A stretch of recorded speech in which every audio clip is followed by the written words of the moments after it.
கிட்டத்தட்ட 92ல் ரோஜா ரிலீஸ் ஆகுது. 92ல இருந்து தக் லைஃப் வரைக்கும் பார்த்தீங்கன்னா கிட்டத்தட்ட ஒரு 15 to 18 படம் வந்து நீங்கள் ரகுமான் சார் கூட சேர்ந்து பண்ணிட்டீங்க.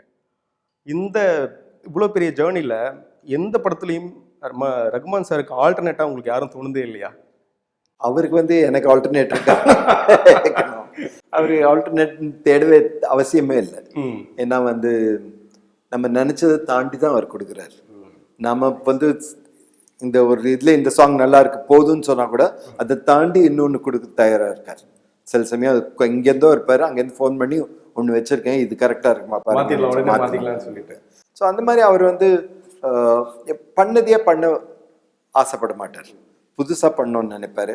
இந்த கதைக்கு என்ன தேவையோ அது ஒண்ணுன்னு நினைப்பாரு எவ்ரி டைம்.